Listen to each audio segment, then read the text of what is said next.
महाराज की जय।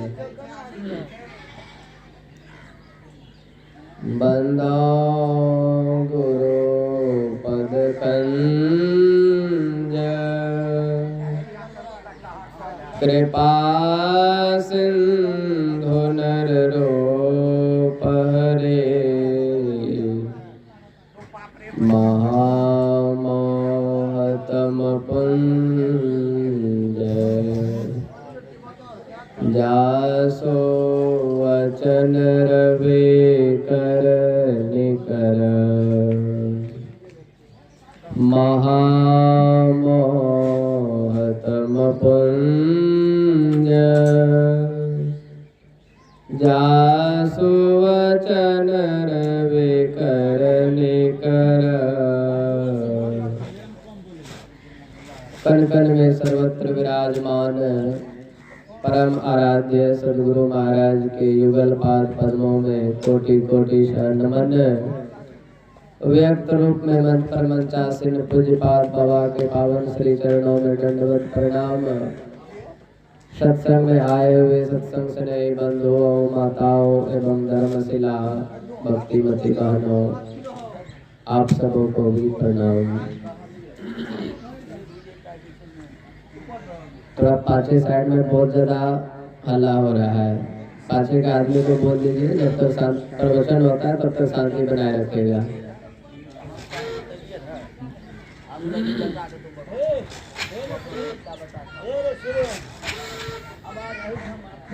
अभी हम आप लोग जान रहे हैं, क्या नाम है? हमारे पूज्य सुरेंद्र बाबू जो है, उनकी पूज्य माता जी जो है वह डेट कर गई है। उसी के श्राद्ध उपलक्ष्य में यह संतमत सत्संग का आयोजन हो रहा है।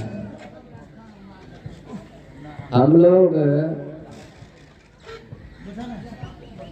चाहे श्राद्ध हो, शादी विवाह हो, गृह प्रवेश हो, कुछ भी हो, बच्चे का बर्थडे हो, छठी चिल्ला हो, कुछ भी हो, सत्संग करवाते हैं कि नहीं। हम बिहार वासियों को सत्संग से इतना लगाव है, इतना लगाव है कि कुछ भी छोटा से छोटा कार्य क्यों ना हो, लेकिन सत्संग करवाएंगे ही, है कि नहीं। सत्संग की बहुत बड़ी महिमा है। अभी हम आप लोग सुन रहे थे, बाबा बहुत सारी बातें आप लोगों को समझाए, है कि नहीं। गुरु महाराज का एक बार सत्संग चल रहा था और हमारे पूज्यपाद महर्षि संत सेवी परमहंस जी महाराज प्रवचन कर रहे थे। समय दिया गया था 10 मिनट बोलने के लिए, है कि नहीं। 10 मिनट समय दिया गया था बोलने के लिए। पूज्य बाबा का प्रवचन होते होते 10 मिनट से ओवर हो गया, कटा भाग गया। तो गुरु महाराज बहुत बिगड़े उनके ऊपर। और गुरु महाराज क्या बोले? गुरु महाराज कहते हैं आपको माइक के द्वारा कहा करके दिया गया था कि 10 मिनट तक ही प्रवचन कीजिएगा, है कि नहीं। समय सीमा बंद दिया था आपका, आप 10 मिनट से ओवर समय बढ़ाए। इस सत्संग में हजारों आदमी आकर के बैठा हुआ है, सबों के मन में लालसा लगा हुआ था कि 10 मिनट पुरते पुरते आप प्रवचन छोड़ देंगे, उसके बाद गुरु महाराज का प्रवचन सुनेंगे। सबों का दिल आपने दुखाया है। इसका जानते हैं कौन सा पाप लगेगा? कितना बड़ा आपसे पाप हुआ। एक पशु को वध करने से जितना बड़ा पाप लगता है, उतना बड़ा पाप आपसे हो गया। हजारों आदमी बैठा, सबका दिल आप जो है सो दुखाए, है कि नहीं। तो प्रवचन करने वालों को जो है समय का विशेष ध्यान रखना चाहिए। अपना समय 10 मिनट मिला है तो हम 2 मिनट पहले ही खत्म कर दें, है कि नहीं। साहिब बाबा कहते हैं ना, अरे मन सोच ले केवल भजन गाने से क्या होगा, समय का मूल्य ना जाना तो पछताने से क्या होगा, है कि नहीं। माइक में हम 2 घंटा 4 घंटा 10 घंटा चिल्ला दिए तो क्या हो जाएगा? मेरा कल्याण हो जाएगा? कल्याण होने वाला नहीं है। समय का मूल्य है कि नहीं। किस समय हमको क्या करना चाहिए, तो समय का प्रवचन करने वाले को विशेष ध्यान रखना चाहिए। और अभी जो ये सत्संग हो रहा है, सत्संग की इतनी बड़ी महिमा है, इतनी बड़ी महिमा है तो उसका वर्णन नहीं है। और ये इतना बड़ा गांव है, यहाँ पर आदमी का देखिए उपस्थिति 10 ठो भी नहीं है कि नहीं? सब आदमी सत्संग में आ सकता है? सब आदमी नहीं आ सकता है। अति हरि कृपा जाई पर होई, पाँव दे यही मार्ग सोई। रामचरितमानस उत्तरकांड में लिखा हुआ सबसे लास्ट में, है कि नहीं? अति हरि कृपा जाई पर होए, पाँव दे यही मार्ग सोई। परमात्मा की अत्यंत कृपा जिसके ऊपर होती है वही व्यक्ति चल करके सत्संग स्थल पर पहुंचता है। और जो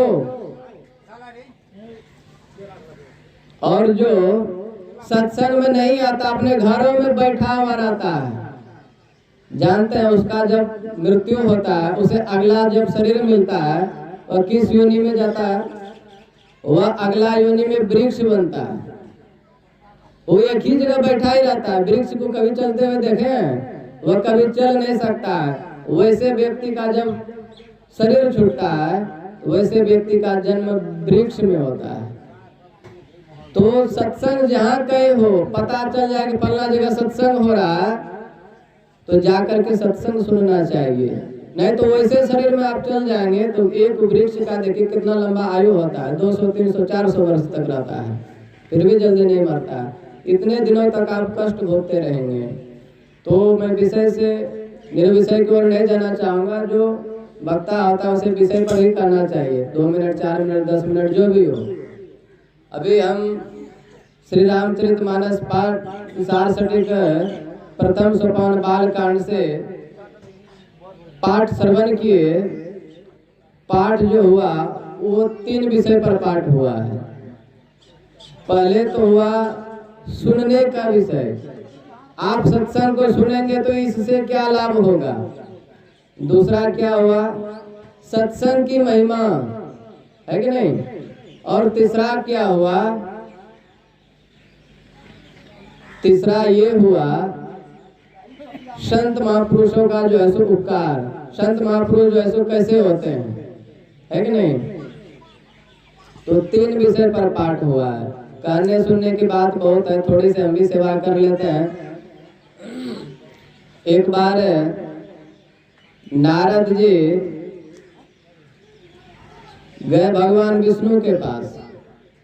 भगवान विष्णु से जाकर के नारद मुनि पूछते हैं कि प्रभु आप हमें यह बताइए कि सत्संग करने से क्या होता है। तो भगवान विष्णु कहते हैं कि आप यहाँ से चले जाइए। कहाँ? आप यहाँ से चले जाइए एक सरोवर के किनारे, वहां पर आपको एक वृक्ष मिलेगा। उस वृक्ष के पास में आपको कोई आदमी दिखाई पड़ेगा, तो आप उस आदमी से पूछ लीजिएगा, वह आदमी जो है आपको इसका उत्तर दे देगा। नारद मुनि वहां से निकला, आया सरोवर के किनारे और आकर के देखता है वहां पर कोई भी आदमी नहीं है।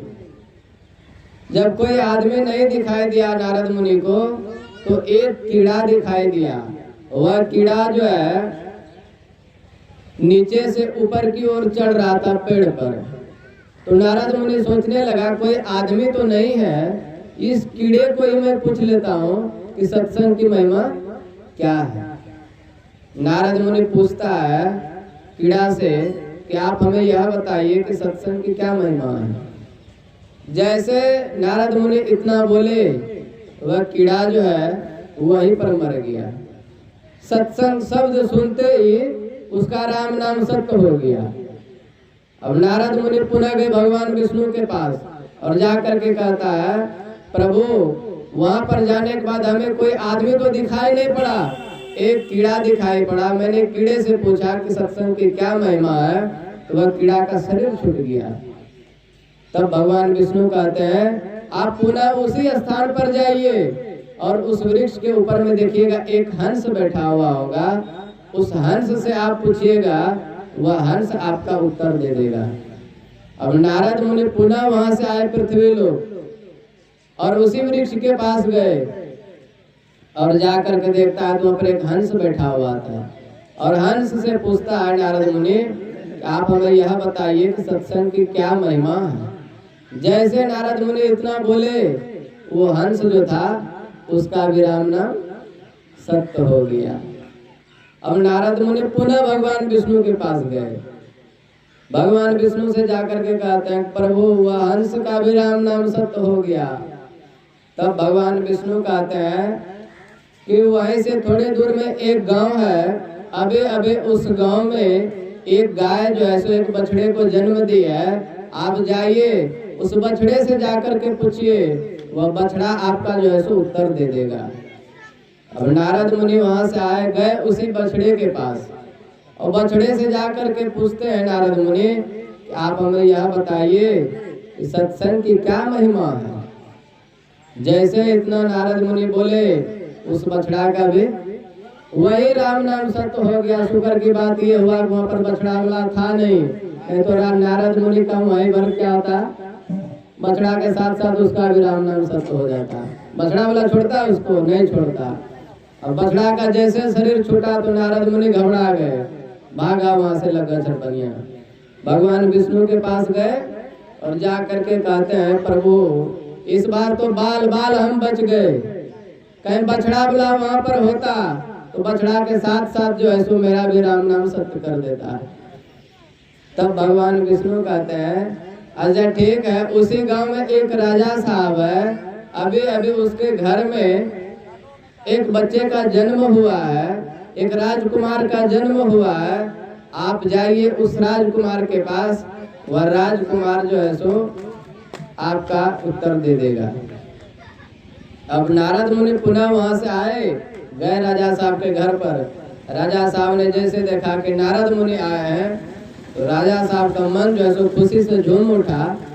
किसी के द्वार पर नारद मुनि आ जाए तो वह क्यों नहीं खुशी से झूम उठेगा, है कि नहीं। कोई पापी आदमी आए तो एक अलग बात है, लेकिन इतने बड़े ब्रह्मा जी के पुत्र जो है नारद मुनि, इतने बड़े जो है सो महान आदमी आए हैं तो क्यों नहीं खुशी से झूमेगा। वह राजा साहब बहुत खुश हुए, बड़ा आदर सत्कार के साथ अंदर में लेके जाकर के बैठाया। जैसे अंदर गया तो राजा साहब पूछते हैं कहिए प्रभु जी किस उद्देश्य से आना हुआ है। तो नारद मुनि कहते हैं मैंने सुना है कि अभी अभी आपका घर में एक राजकुमार का जन्म हुआ है, मैं उसी राजकुमार से मिलने के लिए आया हूँ। भला राजा साहब जो है उस राजकुमार से नहीं मिलाना चाहेगा। वह राजा साहब का भी मन बड़ा गदगद हुआ कि ऐसे अवसर पर जो है सो नारद मुनि पधारे हैं तो जरूर मिलाना चाहिए, जरूर आशीर्वाद दिलाना चाहिए, है कि नहीं। तो कहता है ठीक है प्रभु, लेकिन नारद मुनि क्या कहते हैं हम उस बालक से तो मिलेंगे लेकिन मेरा एक शर्त है। तो राजा साहब पूछते हैं कि आपका शर्त क्या है। तो नारद मुनि कहता है मेरा शर्त यही है, बैठिए ना थोड़ी देर, क्या के लिए आ रहे हैं। तो नारद मुनि कहते हैं कि मेरा शर्त यह है मैं जिस कमरे में उस बालक से मिलूंगा उस कमरे का डबल दरवाजा होना चाहिए। और इतना ही नहीं, जिस वक्त मैं उस बालक से मिलने के लिए जाऊंगा उस वक्त वहां पर कोई नहीं होना चाहिए। नारद मुनि जो है वह बेचारा डर गया था, इतना डर गया था, कीड़ा से पूछा हुआ भी मर गया, हंस से पूछा हुआ भी मर गया, बछड़े से पूछा हुआ भी मर गया। नारद मुनि सोचने लगा कि मैं इस बालक से पूछ लूं, ये बालक का भी कहीं राम नाम सत्य हो गया तब तो ये राजा साहब है, ये तो हमको कदापि नहीं छोड़ेगा। नारद मुनि डर गया था। तो राजा साहब जो है सो वैसा एक कमरों का प्रबंध किया और नारद मुनि को भेजा मिलने के लिए। अब नारद मुनि जैसे कमरे में जाकर के प्रवेश करता है तो वह छोटा सा जो बच्चा अभी अभी जो जन्म हुआ था वह बच्चा उधर से आवाज देता है कि आइए नारद मुनि आइए, आप यही न पूछने के लिए आए हैं कि सत्संग की क्या महिमा है। देखिए नारद मुनि अभी कुछ नहीं बोले हैं, वह बच्चा ही उधर से आवाज दे रहा है कि आप यही न पूछने के लिए आए हैं कि सत्संग की क्या महिमा है। सो सत्संग की क्या महिमा है मैं आपको कह करके सुनाता हूँ, आपको समझाता हूँ। तो वह बालक कहता है मैं पहले कीड़े का शरीर में था वहां पर आकर के आपने हमें सत्संग का शब्द सुनाया तो मेरा राम नाम सत्य हुआ। मैं उस कीड़े के शरीर से एक हंस का शरीर में आया और वहां पर भी आकर के आपने हमें सत्संग सुनाया और वहां पर भी मेरा राम नाम सत्य हुआ। मैं उस हंस के शरीर से एक बछड़े का शरीर में आया और बछड़े के शरीर में जब आया तो वहां पर भी आपने आकर के हमें सत्संग सुनाया, सत्संग का शब्द सुनाया। तो बछड़ा का भी मेरा शरीर छूटा और अब जो है सो यह मानव का शरीर मिला है। और यह मानव का शरीर मिलने के बाद ऐसे शुभ अवसर पर आप भी आ गए हैं, तो अब कृपा करके हमें दीक्षा दीजिए और दीक्षा लेकर के साधन भजन करेंगे और अपना परम कल्याण करेंगे। तो ये है सत्संग की महिमा, है कि नहीं। एक कीड़े को मानव तक पहुंचा सकता है कि नहीं। ये है सत्संग की महिमा। और अभी ये जो सत्संग हो रहा है माता जी की पुण्यतिथि में हो रहा है कि नहीं। आज हम मोबाइल में सुन रहे थे तो बता रहा था अनिरुद्धाचार्य जी महाराज, आप लोग नाम सुने होंगे अनिरुद्धाचार्य जी महाराज का, कथावाचक है, बहुत बड़े कथावाचक। तो आज बता रहे थे जब इंसान का शरीर छूटता है या स्थूल शरीर छूटता है कि नहीं, तो उसे सूक्ष्म शरीर मिलता है स्थूल शरीर छूटने के बाद। और वह सूक्ष्म शरीर जो होता है वह कितना छोटा होता है। ये जो आप हाथ देख रहे हैं, ये हाथ का जो सबसे मोटा उंगली है ना, कितना बड़ा है, इतना ही छोटा हुआ सूक्ष्म शरीर मिलता है कि नहीं। और यहाँ से बता रहा था यमपुरी की दूरी कितना है, 99,000 योजन, 99,000 योजन यही है। इतना दूर जो है यमपुरी है पृथ्वी लोक से। तो वहां तक जाने के लिए उस सूक्ष्म शरीर को लेकर के टोटल 13 महीना लगता है, 12 से 13 महीना। अब उस रास्ते में भूख प्यास सताएगा कि नहीं। तो उस रास्ते में भूख प्यास हमें नहीं सतावे तो उसके लिए क्या करना चाहिए। वो तो मर करके चला गया है कि नहीं, लेकिन उसका जो संतान है, उसका जो बच्चा है, उसका जो पोता है, उन लोगों को क्या करना चाहिए। तो बता रहे थे कि जैसे मरने के बाद 13वीं मनाते हैं ना, तो 13वीं को क्या करते हैं, पंडित लोगों को बुलाते हैं, प्रसाद पवाते हैं, है कि नहीं। प्रसाद क्यों पवाते हैं, कहते 13वीं को 13 ब्राह्मण बुलाना चाहिए और ब्राह्मण को बुला करके प्रसाद पवाना चाहिए। और 13 महीना जो उसको जाने में लगता है, तो एक ब्राह्मण को आप भोजन खिलाएंगे तो वह जो आपका मरा हुआ पितृ जा रहा है, एक ब्राह्मण को खिलाएंगे तो 1 महीना का उसका कोटा जो है फुल हो जाएगा। 1 महीने तक उसे रास्ते में ना भूख सताएगा ना प्यास सताएगा। इसलिए 13वीं को 13 ब्राह्मण बुला करके उसे भोजन पवाते हैं, ताकि 13 महीना तक जो है सो वह रास्ता तय करते रहे और उसे रास्ते में किसी भी प्रकार का भूख प्यास कष्ट जो है सो नहीं सतावे। इसके लिए 13वीं को 13 ब्राह्मण बुला करके प्रसाद पवाते हैं, है कि नहीं। जब वहां पर पहुंचता है, जैसे मान लीजिए आज के डेट में यहाँ शरीर छूटा और आज ही के डेट में वहां पर जो है सो साल भर के बाद पहुंचता है कि नहीं। वहां पर पहुंचते पहुंचते क्या होता है, उसका कोटा का गेहूं चावल सब पानी वानी सब खत्म हो जाता है कि नहीं। उसके बाद जो है पुनः साल भर के बाद क्या बोलते हैं आप लोग, बरखी मनाते हैं ना। बरखी क्यों मनाते हैं, बरखी इसके लिए मनाया जाता है, वह उसका पितृ जो है जो मरा था, वह साल भर के बाद वहां जब पहुंचता है, उसके बाद उसका वहां पर हिसाब झाड़ी होता है कि नहीं। हिसाब झाड़ी ऐसे नहीं होता है, उसके लिए बहुत बड़ा सा वहाँ टीवी लगा हुआ रहता है, वहां पर बैठा दिया जाता है उसे, है कि नहीं। उसके बाद टीवी को चालू करता है टीवी चालू करके उसमें जब से वह पैदा हुआ रहता है तब से लेकर के मृत्यु तक का सारा दृश्य वहाँ दिखाता है। और यमदूत का जो गार्ड होता है वह कॉपी कलम लेकर के वहाँ बैठा हुआ रहता है कि इन्होंने कब कब कैसा कर्म किया है, वह सारा नोटिस करते रहता है कि नहीं। कब पाप कर्म किया है, कब पुण्य कर्म किया है। तो जैसे वह टीवी चालू करता है तो वह जीवात्मा जब देखता है मैंने फलना समय पर पाप कर्म किया हूँ, तो जैसे देखता है कि मैं फलना व्यक्ति को मार रहा हूँ, फलना व्यक्ति को काट रहा हूँ, फलना से लड़ रहा हूँ, किसी जीव जंतु का हत्या कर रहा हूँ, जैसे वह दृश्य उसके सामने आता है तो वह व्यक्ति जो है सो चिल्लाता है, ये मैं क्या कर रहा हूँ। उसे बहुत कष्ट होता है, सारा दृश्य दिखाता है। और यमदूत का जो गार्ड होता है वह एक कॉपी में सारा नोटिस करते जाता है।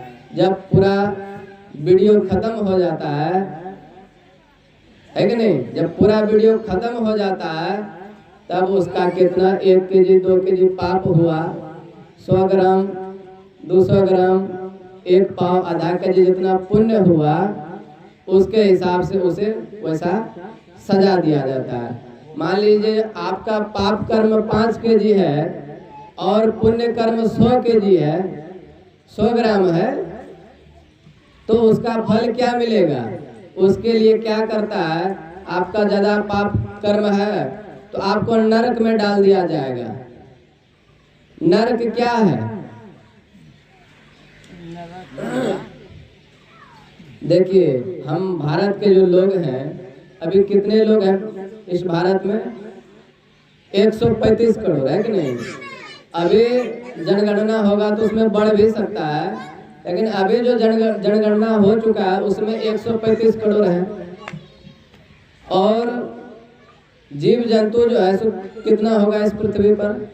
आप छोटा सा चींटी है, चींटी को ले लीजिए, वह चींटी कितना होगा पूरे पृथ्वी भारत में, बहुत ज्यादा। तो वह पापी आदमी जब मरता है तो वैसे वैसे आदमी को चींटी का शरीर में डाल दिया जाता है कि नहीं। मनुष्य शरीर उसे तुरंत नहीं मिलता है, मनुष्य शरीर फटाफट उसको दे दिया जाए तब तो मनुष्य भी बहुत हो जाएगा, चींटी की तरह खजर बजर करेगा। तो उसे मनुष्य का शरीर तुरंत नहीं मिलता है, उसको जो है चींटी का शरीर में डाल दिया जाता है, वृक्ष में डाल दिया जाता है, हाथी का शरीर में डाल दिया जाता है, कीड़े का शरीर में डाल दिया जाता है। यानी 83,99,999 योनि जो है इसमें आप भ्रमण करते रहिए, घूमते रहिए, राउंड लगाते रहिए। आप जब सारा योनि में भ्रमण कर लेंगे तब जाकर के लास्ट में जो है सो गौ का शरीर में देता है, गाय माता जो है गाय का शरीर में देता है। लास्ट में 83,99,998 योनि में आप भ्रमण कर लेंगे तब जाकर के उसके बाद गौ का शरीर मिलता है कि नहीं। गाय हो गया, बैल हो गया, ये सब शरीर मिलता है लास्ट में। आप पुनः इस धरती पर आएंगे और पुनः जो है सो आकर के अपना सुख भोगेंगे। और पुनः जब आपका गौ का शरीर छूटेगा, जब आप जाएंगे वहाँ से वहाँ यमलोक में, तब आपका जो 100 ग्राम या फिर 1 पाव पुण्य कर्म जो है उसका फल ये मिलेगा। उसके बाद जो है सो आपको मानव का शरीर देगा। इतने योनि भ्रमण करने के बाद आपको मानव का शरीर देगा, तुरंत नहीं देता है कि नहीं, तुरंत देगा। तो अब ये देखिए भारत में इतना जो है सो जनसंख्या बढ़ रहा है कि रहने के लिए घर नहीं मिल रहा है, रोड किनारे सब झुग्गी बना करके रह रहा है, डेरा डाल रहा है कि नहीं, जमीन नहीं मिल रहा है रहने के लिए।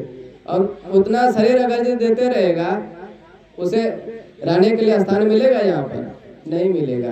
तो इतने योनि में भ्रमण करने के बाद जब उसके बाद जो है सो यह मानव का शरीर मिलता है। यह मानव का शरीर क्यों देता है, यह मानव का शरीर इसके लिए देता है कि मैं इस बार मानव का शरीर दे रहा हूँ, तुम जाओ मानव का शरीर में और जा करके अच्छा कर्म करो और अच्छा कर्म करके अपना परम कल्याण करो, ताकि पुनः जो है सो तुम्हें ये आवागमन का चक्र में नहीं पड़ना पड़े, है कि नहीं। इसके लिए हम मानव का शरीर दिया जाता है।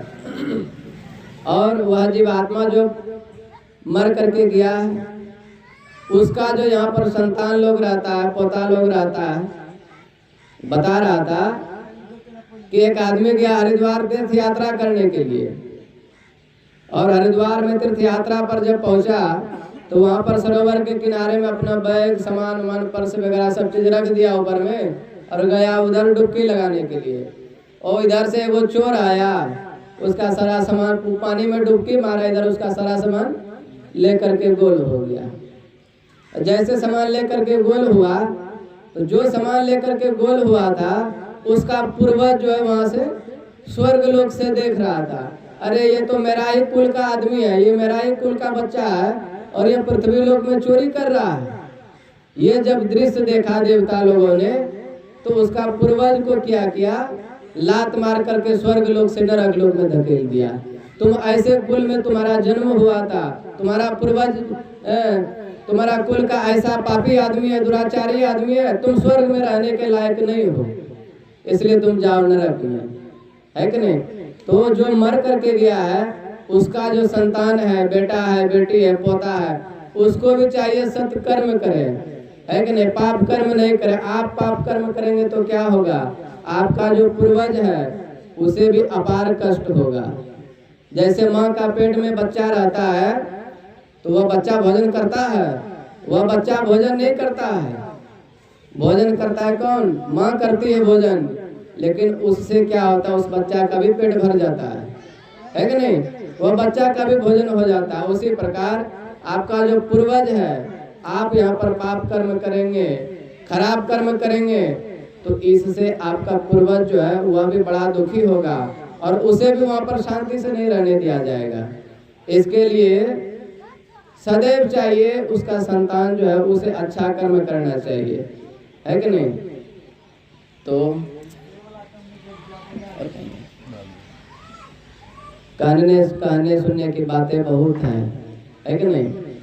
पूज्य बाबा है, गुरु के आगे जो करे गुरुआई ताको नरक लिखा है भाई।